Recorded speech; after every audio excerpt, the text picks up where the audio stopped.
Brilliance to me would be authenticity. But let me take it a step further. Because authenticity can't clearly be defined until it's challenged.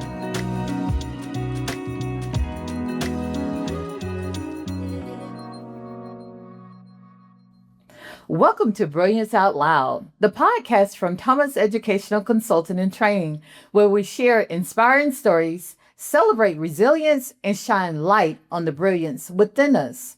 I'm your host, Dr. Sheila Thomas, educator, author, and champion for stronger parent-school connections. Here, we believe brilliance isn't just about achievements, it's about character, courage, and the light you bring to the world. Each week, you'll hear inspiring conversations with parents, educators, leaders, and everyday heroes who are living examples of brilliance in action. Today, I am thrilled to launch this very first episode with a conversation on what it truly means to be brilliant. And to help us explore, I have a very special guest, Mr. Malcolm Mitchell. Welcome, Malcolm. I'm very happy to be here. That's an amazing introduction. Well, thank you. It's my first one. So thank you so much for those kind words. Malcolm, we're so excited to have you here. Would you like for me to introduce you, or would you like to introduce yourself? My name is Malcolm Mitchell. I was born and raised in Valdosta, Georgia, and I love this community, and I'm looking forward to sharing more about the experiences that I've had. He's so humble. He's just a humble young man, and I think that's why I'm drawn to him, and we'll talk about all that later, but let me just say a little bit more about who he is.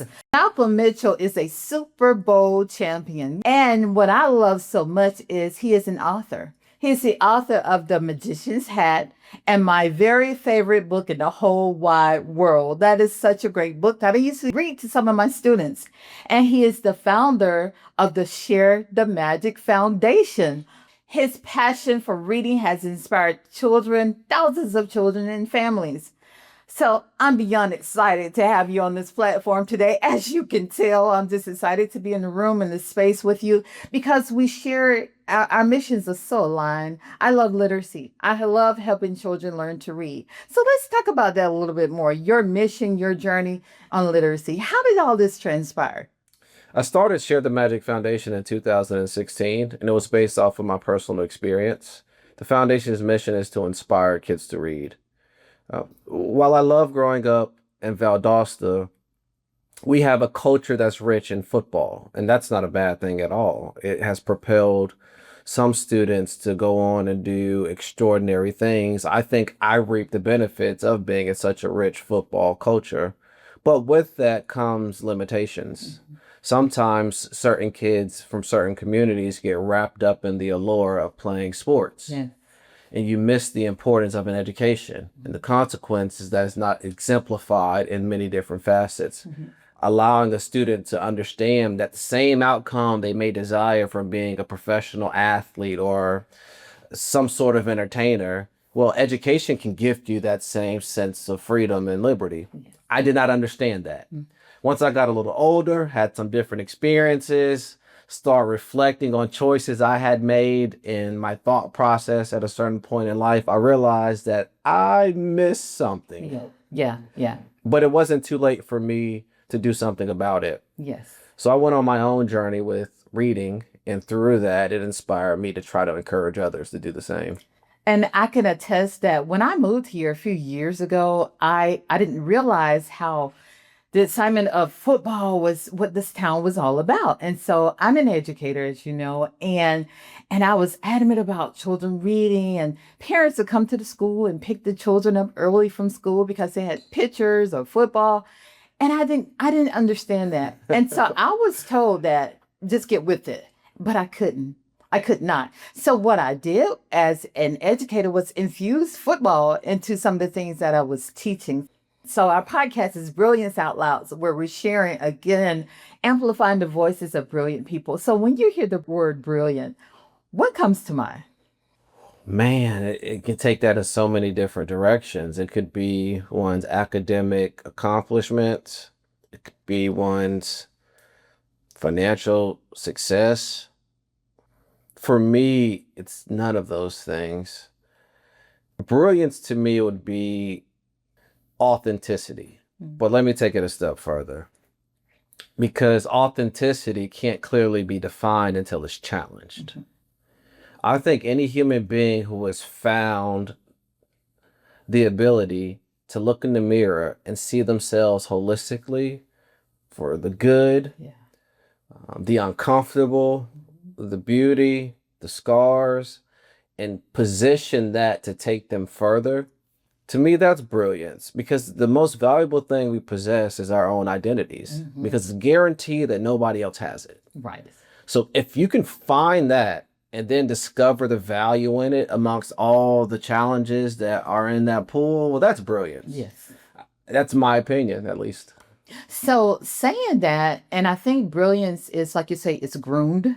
It becomes a part of you as you experience life, and it become who you are. Like you say, you went through several experiences, but who helped you discover your brilliance? Was it someone from a young age, or is it just Oh, life experiences yeah. itself? My mother, hands down, stands at the top of that list. My mother's in school right now getting her master's degree in social work, and she's 53, I believe.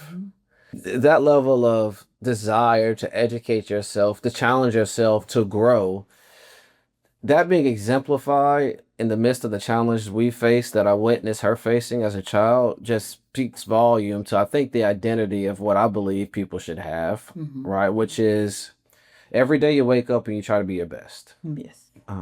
But, you know, I think for people to exercise the greatest sides of themselves, it takes more than one person. My mom is definitely 90% of the answer to that question, but there are other people too. Yeah. Right? There are other people who came into, there are best friends, there are coaches, there are strangers that I've met who've said something that's evoked an emotion that led to this valued authenticity that I was talking about. It takes a collective, and that's why teamwork matters a lot to me. It does. It does. And I love that, because you surround yourself with people who are going to lift you up. But even though you surround yourself with brilliant people, the ones who need your brilliance, you bring them up as well. And I see you doing that. I see you doing that with your Share the Magic Foundation, especially for children. So I love that for you. And of course, to you, reading is a gateway to brilliance, right? Hands down. Right. It's the most self-empowering tool there is. Listen, outside of personal health, there's no substitute for your health, but there is statistical evidence that proves one's literacy rate or reading proficiency levels is some indicator of their the outcome for their life as it relates to their health. So I think reading impacts our life in every possible way. And the sooner we understand that, well, I think we begin to embrace that tool differently. And I love that you say your mom is, a source or one of the persons who extended your brilliance or who helped you accomplish your brilliance. And I feel the same way. I'm a mom of 3 sons, and they're my brilliant Black boys. And so I've always supported them with reading. We love to read books day and night, and I surrounded them with books. And I believe that is key. I know that is a key to their success and where they are today. But a lot of kids struggle with reading. And so with your Share the Magic Foundation, I know that you're tapping in by handing out books to children, going to different areas, especially the rural areas that have a lack of diversity, lack of books and everything. What more do you think needs to be done to encourage children to read? I think we as a culture have to position reading differently in society. If you think about sport, football is the most popular sport in America, right? So is there a coincidence that the most popular sport in America is desired by majority of students in America? Well, there's some type of connection between the two. I know for a fact that there are family members at homes across this country who are dedicating time to watching football on Thursday nights, going to high school football games on Friday night, going to college games or watching college games on Saturday. Yeah. And then they're dedicated to the NFL games on Sunday and Monday. So out of that entire week, how many days have we dedicated to football? How much time have we dedicated to that? And the kids see us. Yes. Yes. So innately, they see that and identify sport as being of value, where they're not seeing reading at the same level. Mm-hmm. So if we want literacy outcomes to change and be sustainable, well, we must challenge our behavior. And that's another part of being brilliant, having people around you who are going to say, I disagree. Yes. And my mother did that. Mm-hmm. It's not that my mom accepted everything I said, definitely didn't accept everything that I did, right? You're right. As I'm sure you challenge your children. Yes. So I think as a society, we have to find healthy ways to challenge ourselves to start positioning reading differently. It needs to be more present. It needs to be put on the pedestal. Mm-hmm. I know we're having a pep rally for the Wintersville Classic. I get that. Yes. But can we at the same time acknowledge the top 3 readers Yes. in each grade level? Yes. And schools do that in isolation, but it's like you say, It's not at the same stage. it's not at the same stage. Football games will be packed out tonight. But parent literacy nights, you may have 1 or 2 parents who attend. But if your baby running the ball, you're there. So I think it's a mindset shift that we as explorers and people who are in this field need to continue to do the work to take our parents to the next level and get children to understand that you're a student first and then an athlete. And I'll challenge you and I in this very moment. When I was in school, I don't remember who the valedictorian was because they were never displayed in a way that communicated importance. Mm-hmm. I know who the top football players were, and I saw them on the front page of the newspaper every Saturday after a Friday night game. Mm-hmm.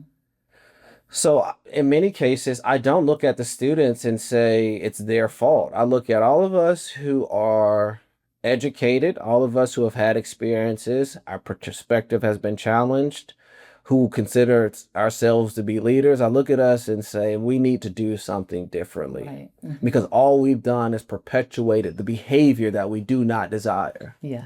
So if a child comes up to you and says, I don't like to read, I don't want a book, or I'm not a reader, or I can't read, what's your response? I'll take a few different responses, okay? I'll give you one. One of my responses is related to my experience with sport, right? I did not like to lift weights. In fact, I know several professional athletes who don't like certain aspects about preparation for games, whether it be studying the playbook, whether it be running sprints, or whether it be like me lifting weights. But every day from the time I was in 6th grade at J.L. Newbern until I stopped playing football, I lift weights. Now, my question is, why did I lift those weights even though I didn't want to, even though I did not like to? It's because I clearly understood how lifting those weights were going to impact the outcome that I desired. The question I have for a lot of adults when educating kids, do those kids clearly understand that if they do not invest in this, what the outcome will be? Right. I mean, really understand. It's been exemplified to the highest degree. And then I talk to the student about it too, because I want you to understand, I want you to like it, but just because you don't like broccoli doesn't mean when you eat it, you're not getting the nutritional value. Right. So I need you to do it regardless if it's your favorite thing in the world or not. Yeah. Second thing I start figuring out is, what are your interests? Okay. If I can find your interests, whether it be sport, vehicles, or whatever, I can guarantee you there's a book out there that can deepen your knowledge of whatever that interest is. Yeah. I got to clearly connect the dots on why this matters. Right. I think that's the biggest difference, because once I realized how it impacted things, my desire to invest in the process changed. And that's that. I just was sitting here thinking about love language. I always love tapping into a child's love language, whether it's a gift or a hug or whatever it may be. You tap into that and you give them what they need at that moment. I tell teachers that I work with, You have a parent bringing their child, that's their most prized possession. And you take them in, you find out where they are, and you lead them to success. And so it's the same way with children. Teachers have to understand. A child says he or she doesn't like to read, they may not have been exposed to books. It's not shown in their household. So again, like you said, we have to show them the importance of reading, but and still make it fun. Not say you must read. Make it fun. Yeah, because why? Why? Why is usually always my response to Why? everything, right? You know, I remember I was a kid, my mom like, take a bath. Well, why? You know, or Because you're dirty. exactly. Read, why? Hmm. And if the answer is to get a good grade on the test, well, boy, oh boy, Yeah. I'm not sure their behavior is going to change. Yeah, you have to make it fun. I think everything we do should be fun and engaging for children, for them to like it. Because once they enjoy it, whether it's you having them read a cookbook, they're reading words. Put the words on the television script and make it, something they can read. Or putting words on the floor and say, I used to play a game with fly swatter and say, I can swat the word before you. So make it fun and engaging for children is what propels them to success. Yes, I agree. I'm just thinking about the bridge to new worlds that reading creates. 'Cause if I like to cook, which I'm a terrible cook, Mhm. but if I like to cook, there's a cookbook out there that would influence me. Yeah. Well, then I start learning about, let's say, Martha Stewart. Hmm. Then I start learning more about Martha Stewart because she is on the cover of this cookbook. Hmm. And through learning about Martha Stewart, I realized not only can you cook, but you can have products that are associated with cooking. That's it. And then your mind just expands and The possibilities. the possibilities will change your behavior because when something goes wrong, you don't say this is it. You say no. What's next? What's next? I love it. Because I've seen examples of it in areas that I'm interested. Yes, yes. So this leads to my next question. Okay. If Brilliance had a playbook, okay, just had to bring that little football in. Yeah, I like that. What's the first play you put in it for parents and educators to run with their children? Talk to your children. Ooh, I'm sorry. I get so excited because that's the number one thing I tell parents. The key to a child's reading success is communication. Talk to your children. Talk to your children. Just talk to them. So that's the first play in the playbook. That's the first Just play. talk to them. Yes. You don't even have to read a book. Books are vehicles to stimulate conversation. Yes. If you can have conversation without, because some parents struggle to read. I get that. I was struggling as really until my 20s, early 20s. Mm-hmm. I get that. Just talk Just talk. So about anything. in my classes that I teach to daycare providers, I tell teachers and parents the first thing you could do, the best thing you could do with your baby, even in the womb, is talk to that baby. Talk. And then when the baby is born, listen, I'm going to warm up your bottle. How does that taste? While you're feeding the baby, we're going to put on your red shirt today. Communicate with the baby all day long. Yes, they need quiet time, but those what we call serve and return. Your baby cools, they're taking in that language. So communication, oh my goodness, talk. Just talk to your baby. That is the key.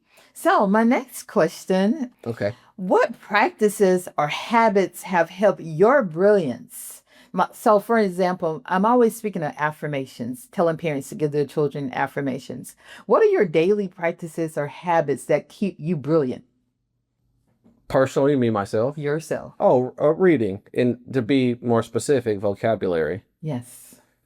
I have the Southern twang sometimes, but it's not that I found to be the greatest hurdle when I started reading. It's pronunciations. And, my vernacular wasn't really equipped. I would say words like strawberry, but I wouldn't say strawberry.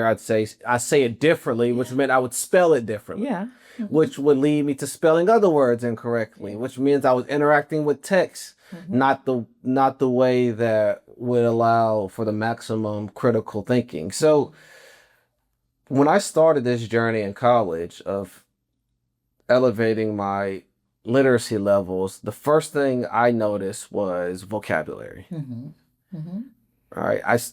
When I come across words I do not know, till this day, I write them down and I challenge myself to use them in a sentence I love in the it. conversation. I love it. And that's why in my story time on my YouTube channel, I do the word of the week. It's important. It's very important for children to learn new words. I used to have my sons with the dictionary, point to a word. Even in the classroom, we had little dictionaries, learning words, increase your vocabulary. Right. Because even if you practice phonemic awareness, which Yes. I got that late, I picked up on phonics late. So I would say when I initiated the process, it was all vocabulary. Mm-hmm. Mm-hmm. I wasn't sounding out words I had never seen before. Yes. Now I do that today. Uh-huh. But then it was more, okay, what's in my library? Yeah. What words do I have in my library, my vocabulary bank that will help me get through the text? Very good. Yeah. And you're very articulate. I love that. I love the way you Right. enunciate Thank your you. words. So, a few rapid fire questions Okay. for you. What's your favorite book? All the Places You'll Go by Dr. Seuss. Oh, I love that. Okay. What's one book that changed your life? I think I know, but tell me, what's a book that changed your life? I'll have to say The Glass Castle Hmm. by Jeanette Walls. Okay. I ran into that book in college, and up until that point, for some reason, I thought all books were fiction. Mm. So when I purchased this book to read, based off a recommendation from a student in class, I read it thinking it was fiction. About halfway through, I'm like, this feels real. Right. Right. I got on the internet, Googled it, and I didn't know you could share pain with someone who didn't look like you. Yes. I didn't know you could share pain with someone who didn't grow up in your same community. Mm. I didn't know you could share pain from someone who was a female and you're a male. Mm-hmm. That book taught me how to connect with stories differently. Now, there are other books who had a tremendous impact on me, but that's the first one I was like, I didn't know that's what happened when you read a book. Yeah. Oh, So, yeah. I love it. Next question. What's the bravest decision you've had to make off field? Getting married? No, I'm joking. Hey, it's hard. I mean, hey. Uh, So, yeah. Yeah, that wasn't exemplified. That wasn't necessarily exemplified. Hardest decision. Yeah, I think being a husband and being a father are two things that I never thought about. Mm. Yeah. Never considered. Makes you grow up. Never does it. I can't tell you I was going after it. Mm. But boy, oh boy, it changes. It changes It does. everything as it should. Yeah, it does. You know. Because it's now you're making decisions not for yourself, but for others as well. Well, then you have to reframe the way you understand families. Yes, most definitely. All right. And then if you grow up in a single parent household, well, now you got to go through that process. Mhm. And then you got to ask yourself other questions. Mhm.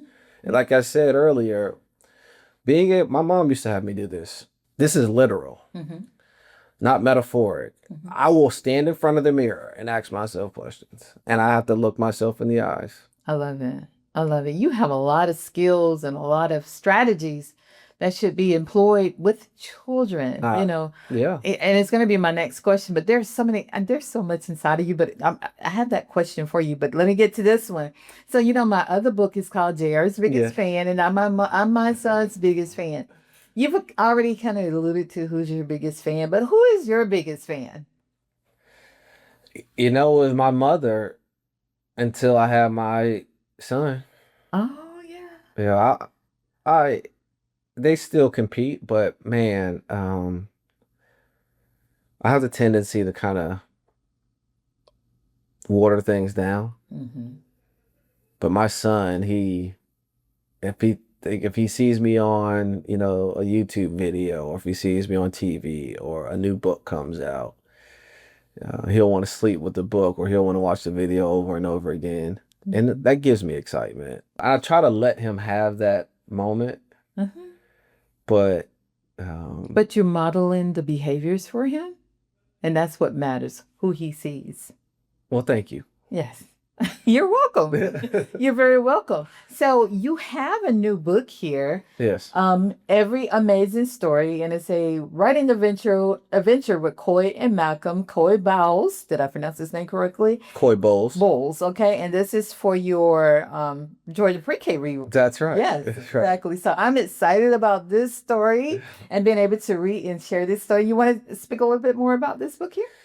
Yeah, Every Amazing Story is about a writing adventure where the two main characters go through the process of constructing a book. Mm-hmm. So the book is about writing a book. So it's a book within a book, and hopefully we've done a good job of making that feel seamless. Mm-hmm. But I think for any voracious reader, you eventually move over into being inspired to write. And I think whole literacy is not just reading, but it's reading and writing. Oh, definitely. So this is the first time that I'm kind of stepping out saying write as well Yeah. as read. I love that. You know? I love that. And that is one of the things that children struggle with, writing. I used to love teaching my children how to write, my students and my sons as well, how to write. Being articulate is very good. But writing is a skill set where you want to use the script to words and you want the words on the page to jump out to people. So I've encouraged them to do that. And I must say that my sons are great writers. I don't know if you know one of my sons. I mean, if you read his writing, you're like, oh, okay. What is, yeah, Yes. it's a lot. So I enjoy that. So Good. it's very important. Yeah, and everyone's story is valuable. It is. So, it is. And yeah. you want people to enjoy the story. Of course. So you're a creative spirit, very creative spirit, and I have a feeling there's more on the horizon. Anything you want to share that's coming up? Maybe a podcast, a movie, or what? I can see the Malcolm Mitchell movie. Yeah. I don't know about that. Yeah, I want to tell a story about my journey that challenges the cultural notion of education and how we've positioned it, and then kind of rival that with sports. 'Cause I think we're still not giving the education it's just due. Now, I'll be transparent with you. I understand your job on a day-to-day basis, but when I say education, I'm not saying you're getting a doctoral degree. I'm not saying get a master's degree. I am saying challenging your perspective intellectually through written text. And I think if you do that enough, you get moved down those paths because you realize through learning more that you don't know anything at all. Right. But the power of that gives you an endless supply of possibilities.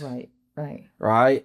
It's more powerful than winning the Super Bowl. Yes. Now, the Super Bowl is a platform that I don't think many can argue against its competitive advantages. Right? But no. Yeah. Even there are Super Bowl champions who lack the ability to think, and they're immediately put back in the situation they're in before they became a Super Bowl champion. I have not met a single person who acquired the ability to think at a high level and go back to any situation the same. Wow. I can't explain it from a neurological standpoint, but I can pay attention to the things happening around me and say, okay, this is great, but understand this is everlasting. Well, I mean, from a neurological perspective, that brain, the synapses in the brain where you're continuing to learn. I've been believing being a lifelong learner, as you can probably you can tell. I retired, but I'm refired now. I mean, I'm so excited about the work I'm doing, but it's a new journey for me. I was an educator, but now I'm an entrepreneur. So I'm having to learn all the tips and strategies and business things and all, but I'm enjoying it because I'm passionate about it. Do I really want to sit on webinars to learn how to get your finances and all this stuff? No. But like you mentioned earlier, learning to lift weights, that's increasing and developing my brain, and it's part of it. Yeah. Because if I don't know how to handle business, I'll be out of business really soon. There you go. So I have to learn these things. And it's uncomfortable. Growth is uncomfortable. Yes, it is. Right? Let's stay on theme. Brilliance is uncomfortable because brilliance can only be acquired through the process of conflict. Like, how do you know you're brilliant? And I'm not saying that I am. I'm just saying, how does any person know that they're brilliant unless they have to solve a very, very, very difficult problem? That's right. That is how you get the title brilliant. Yeah. Yeah. So anybody can acquire it. Mm-hmm. You just have to be prepared to face the challenges. And when you have a challenge, think to yourself, I now have an opportunity. Right. And so I have my tagline, brave, bold, and brilliant. And I tell children, you're brave when you do things when you're afraid or scared. You're bold when you do it with confidence, and you're brilliant because you're creative and you think outside the box. So that's what we want to teach children. Don't just stay right here. Don't stay stuck and say, well, this is all I could do. This is all my mom did, my dad didn't. No, go beyond. There are worlds to explore, not just here in Valdosta or Albany, Atlanta. Go far beyond. Don't just dream of being this one job. There's so many jobs that you can do. Expand your brand, which is what you do, and of course is what I'm doing as well. So I encourage children to think outside the box. You know, my son, my youngest son, he's like, Mom, you always tell me to do more and more and more and more. Yeah, because I know it's in you. And once you affirm your child and let them know it's in you, I believe you could do it, and then give them the supports they need, their brilliance would definitely shine through. Agreed. Malcolm, I'm so excited that you joined me today for my first podcast. It has been amazing hearing your story. I'm hoping that we can continue to have many more conversations, not just today, not just about brilliance, but just about life, just about how we could support not just the Valdosta community, but this world at large, because there's so much work to do. And I know our stories are aligned, our missions are aligned. So again, I thank you for coming and spending some time with me today. Of course, I enjoyed it, and I look forward to the future conversations. Sounds great. Thank you so much. To our listeners, remember, brilliance isn't about being perfect. It's about shining your light, using your voice, and never giving up.